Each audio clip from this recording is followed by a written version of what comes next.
JJJ was kind of based on Stan. That was his comic version of himself. And he confessed to me at the time that, he was a little jealous that they didn't ask him to play the part in the movie. The Marvel Cinematic Universe. Crap, mega crap. I'll give you $200 for all of them. That seems a little low. Take them somewhere else then.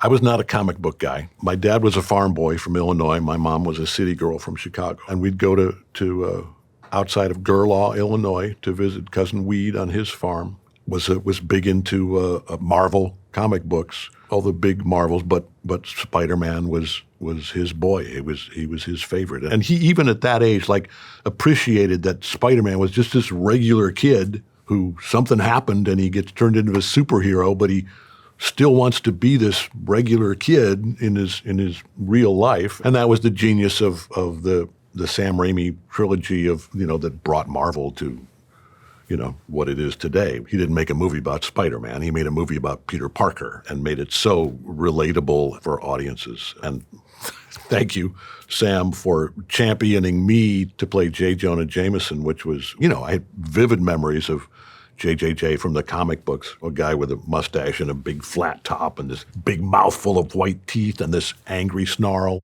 Wait, I got it. Dr. Octopus. But I like it. Of course you do. Dr. Octopus. New villain in town. Doc Ock. Genius. What, are you looking for a raise? Get out.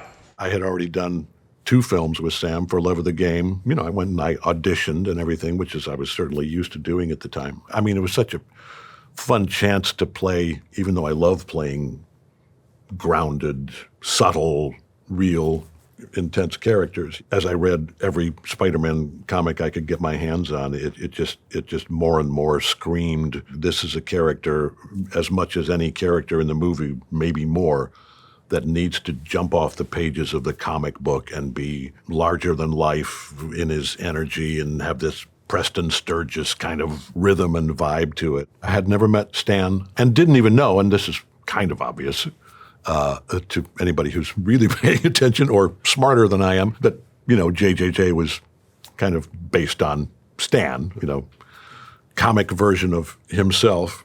He confessed to me at the time that, he was a little jealous that they didn't ask him to play the part in the movie, but having seen you do it, I thought you were fantastic, and it was, you were, very, very nice things, which, obviously, coming from the man was a great compliment. There you have it, folks. Conclusive proof that Spider-Man was responsible for the brutal murder of Mysterio, an interdimensional warrior who gave his life to protect our planet and who will no doubt go down in history as the greatest superhero of all time. My reintroduction as JJJ in the Tom Holland movies with John Watts directing, who I did not know, and Amy Pascal, who I knew from the very beginning. I mean, the movie was in the can. I don't even know whose idea it was. It was Amy, it was John, if it was somebody else. Hey, we could squeeze in a little J. Jonah Jameson here. I mean, why not get JK and see if he'll do it? And of course I was intrigued by the idea. And, we're not going to do the flat top and the mustache and the cigar and all that. And I was like, what? That's like half of the guy. What do you mean we're not, trying to wrap my brain around that? And they were like, well, it's, yours were so, so great and so felt like a period piece and da-da-da-da. And, we're modernizing the franchise, and he's not a newspaper guy. He's a media mogul of this and that. We were shooting a day or two later, and we shot it in somebody's office. It wasn't on a stage. It was it happened fast. I honestly think they didn't have time to get a wig made. I think it may have come down to that. I just kind of pitched, I want to have the same, color thing going on. I really would like to keep the mustache, keep the cigar, it's the same character, right? It's the same vibe. And they were, oh yes, absolutely.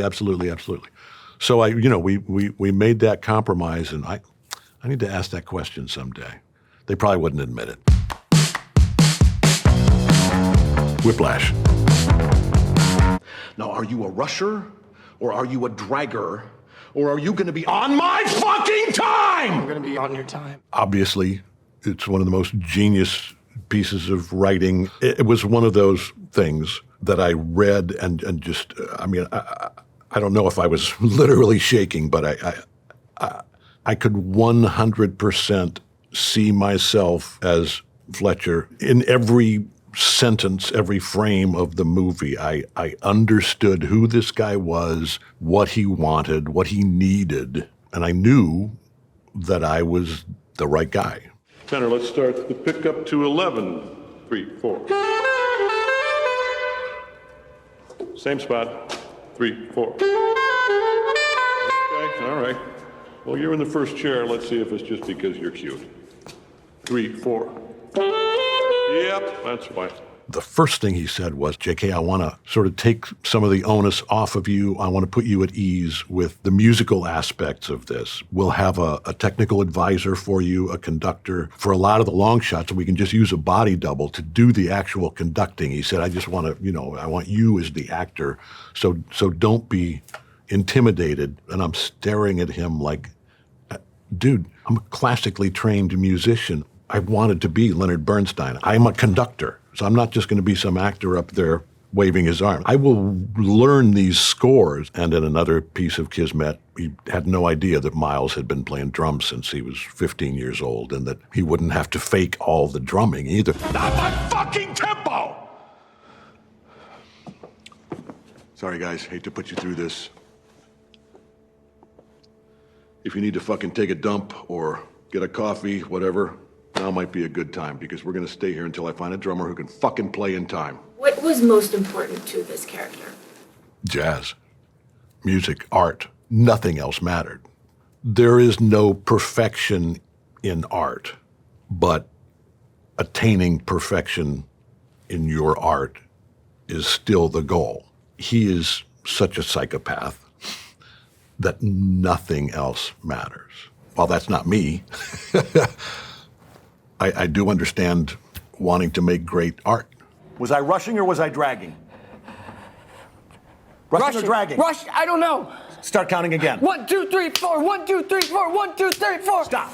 Rushing or dragging? Rushing! So you do know the difference. People should watch that short film. It's really great, and it was made for no money. There was such a clear path into this character from what Damien had put on paper. When we were making the short film, I was concerned that this kid was in over his head as a director. Obviously, he was a brilliant writer. I mean, Damien is like getting to make a movie in Hollywood. His, dream project with professional actors and the self-confidence that he had by the time we got to the set with Miles and me was remarkable.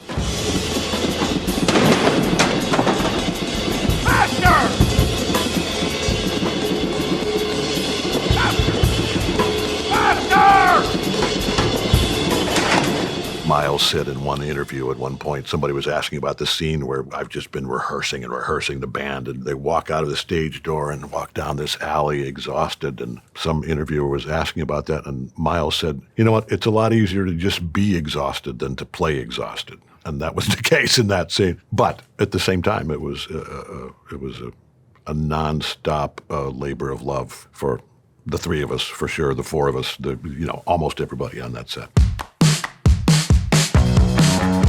Juno.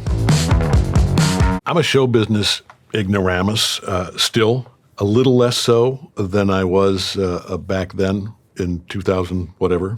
So I had an audition for a movie called Thank You for Smoking, drove out to Santa Monica for an hour from my place in Hollywood. And of course, as always, they're behind schedule and it's pre-production and they have a million things going on. And I wait for almost an hour and, the director's not there yet. I go out to my car and I'm debating whether I'm going to put another $2 in the meter or whether I'm just going to say, you know what, I want to go back home and have lunch with my wife. And this guy is parking in front of me and comes out of his car and he goes, JK. And I'm thinking, wow, I don't usually get recognized. And when I go, hi, and he goes, it's Jason, I'm the director. I'm so sorry to be late. And I was like, oh yeah, I was just coming out to plug my meter. And we went and met. And he foolishly trusted me with the role of BR in an underrated movie, by the way, Thank You for Smoking, Jason Reitman's first feature. Fast forward, he and I, despite the fact that I'm his father's generation, he becomes not just a friend, but another kind of mentor to me because he knows the film business and the film art inside and out. I ask him if he plays poker. He says no, and I go, perfect, want to join my poker game and we'll take some of your money. He shows up, he hands me a script. This is really great, and, kind of just talks about what wonderful writing it is. What he doesn't say is, we want you to play Juno's dad, Mac MacGuff. Jason, unbeknownst to me, was having producers and money people suggest very well-established, big-time movie stars to play the parents, a pop star to play Juno. Jason puts his heels into the ground and he says, I want Elliot Page to play Juno. I want J.K. Simmons to play the dad, and I want Allison Janney to play the stepmom. So, Juno, how was your little maneuver last night? Well, which maneuver, sir? The one where I moved an entire living room set from one lawn to the other, or the one where I downed a 64-ounce blue sushi in 10 minutes?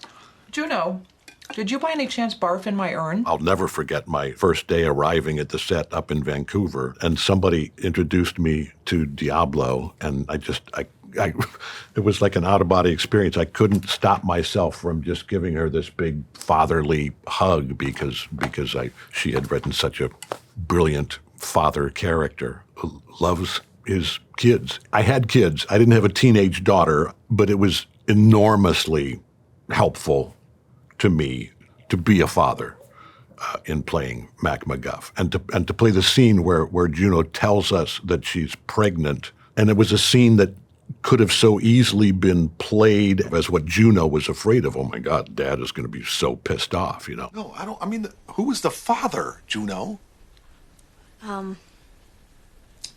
It's Polly Bleecker. Polly Bleecker? What? I didn't think he had it in him.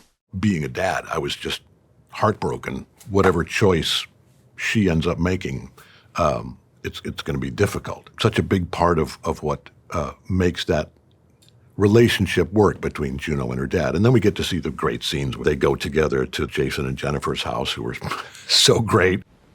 Junebug has a wonderful sense of humor, just one of her many genetic gifts. And then the scene at the kitchen table, the post-birth scene in the hospital. I mean, it was such a creative gift and just a gift to my psyche and my soul to be able to play a loving, wonderful guy. Someday you'll be back here, honey. On your terms. It's something that I will always look back on with gratitude to Jason and to everybody involved.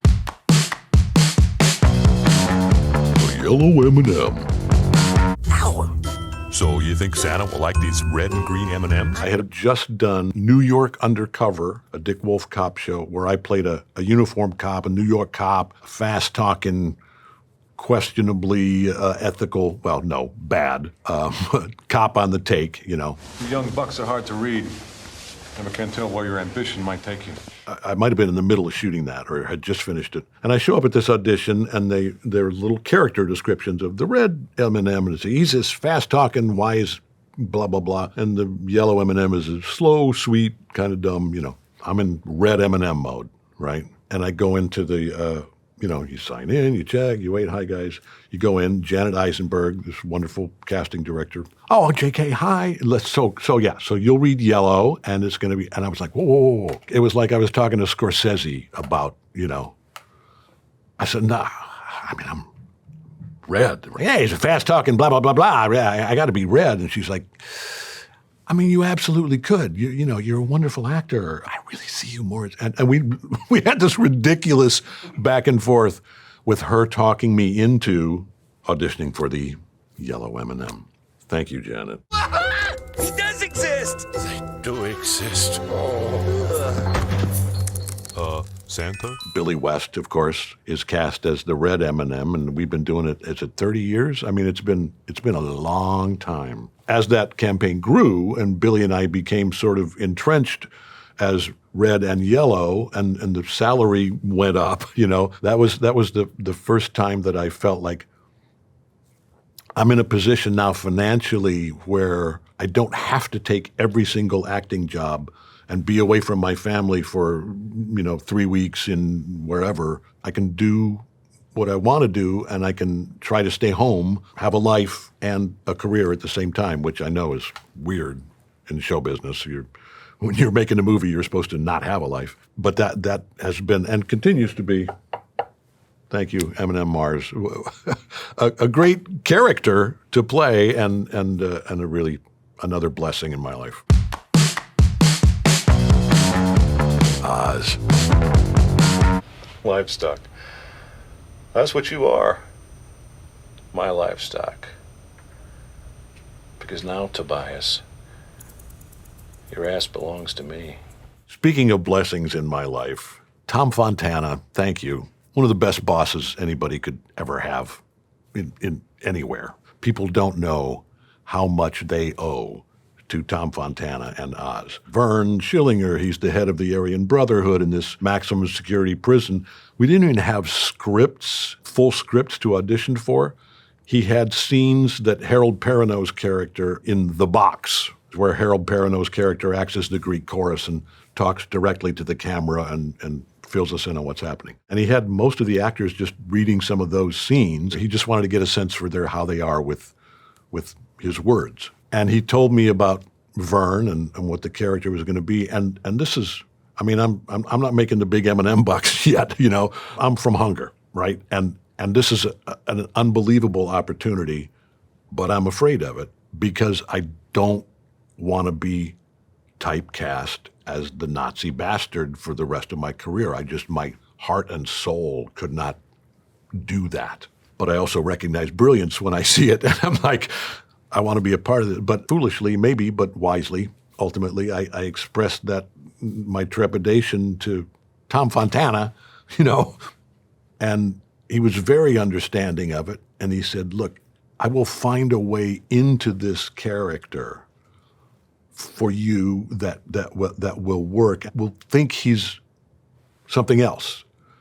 And our everyman character that Lee Turgeson played, we'll think he's going to be a mentor or a bodyguard or, a friend.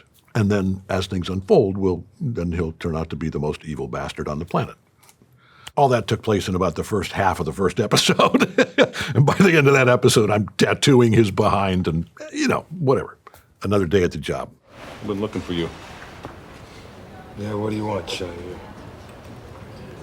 Heard you crippled Billy Keane. The Aryan Brotherhood is grateful. That was the first time I got recognized on the street all the time. And people would come up to me and go, I hate you. Except a couple times, like guys would come up to me and go, right on, brother. I dig what you're saying, man. And I'd be like, okay, let's pretend. Not really that guy. We turned so many heads when Eamon Walker, who, first of all, people don't realize is English. I'm telling him about baseball and how baseball is the best game on the planet. And he's like, no, mate, cricket. And I'm like, so I take him to the Tigers. My team is playing the Yankees. And people, the reactions we got seeing the head of the Black Muslims and the head of the Aryan Brotherhood, and he's wearing a Yankees cap, and I'm wearing my Tigers cap, and people were just like, whoa, what is happening here right now? Typical of the sort of camaraderie level we had on that show. That was such a blessing for so many actors. I mean, kicked off the careers of so many wonderful young New York actors who, gone on to do other great stuff. Invincible. This is the beginning of a long journey for you and me. Along the way, you're going to need to do things you don't want to do or might not think you can do. It's okay to be scared. It's natural to doubt yourself. But if you can push through that and do what needs to be done, you'll do just fine. Invincible came to me out of the blue, and I read, I think, the one script that was available and thought it was really good. They actually had first approached me about playing a different character. And I read it and I thought, wow, this is like really smart and weird and cool. And this sounds silly because it's animated, but I just kind of didn't see myself as the character that they were saying they would want me to play. And I passed on it. And then I don't know how much later they came back and asked me to play Nolan Omni-Man. Why did you make me do this? You're fighting so you can watch everyone around you die. Think, Mark. You'll outlast every fragile, insignificant being on this planet. I don't think I knew how twisted it was at the time. I was just reading the first script, maybe the first two. So to me, it was another interesting dad character. Stephen Yeun and Sandra Oh, I think, were already attached, and I thought they're both fantastic, and I'd love to work with them, even if it's on a recording studio doing animation. Coincidentally, they were recording them about 3/4 of a mile from my house, so it took me about 4 minutes on my bike to go to the recording studio. So I was like, yeah, sure, yeah, I'll do it. No idea that it would become the hit. I mean, it's iconic. It's completely blown up, and I get comments from strangers on the street about Invincible and Omni-Man, as much as I do for any of the other things we're talking about here today. It's had such an impact, and especially with animation, where there's literally there's no boundaries. The creative team can take it wherever they want to go, and it's really been a fun journey to be on and to be continuing. BoJack Horseman. Look, honey, I've been in this business a long time, okay? Long time. And as I once said to a young Ed Begley Sr., it ain't a done deal till the deals are all done. BoJack Horseman came out of the blue, too, and I hadn't seen the show, and I read the script, and I was like, this is hilarious. And they wanted me to play a character that's, a voice character, obviously, that's kind of different from J. Jonah Jameson, to play this, the nudgy turtle agent guy. That was a no-brainer to jump on board and do my fun, silly, recurring character on that like just weird, subversive, hilarious show. That was really fun. Legend of Korra. I have done my best to guide Republic City towards the dream my father had for it. But you are right. It has fallen out of balance since he passed. I thought I should put off your training in order to uphold his legacy. But you are his legacy. Legend of Korra was all about our kids who had been gigantic fans, as we were, of the original Avatar cartoon series and the themes of that and the execution of that. It was such a good show. We watched it with our kids. Yeah, when that opportunity came up, absolutely jumped at it. You don't know how happy I am to hear you so full of hope again. It's been a bit of a bumpy ride, huh? I've come to realize life is one big bumpy ride. Unfortunately, because it takes a long time in animation, you record it and then, sometimes longer than a feature film. It comes out a year later or a year and a half later. Our kids were really not interested in me being in that. I was so crushed at the time, but they were thrilled when I did guest spots on SpongeBob and The Simpsons. That's an unusual playing style, but still, he sounds magnificent. What you're experiencing is a phenomenon known as transference, where you project your feelings towards your mother onto your art teacher. Anytime you find yourself wanting to hug Mrs. Hakamuchi, snap this rubber band on your wrist. Oh! That was more their vibe. Being the Ricardos. Is everything all right? The three of us are on an empty soundstage at 2 a.m. She's drunk, I'm not, so yeah, everything's great.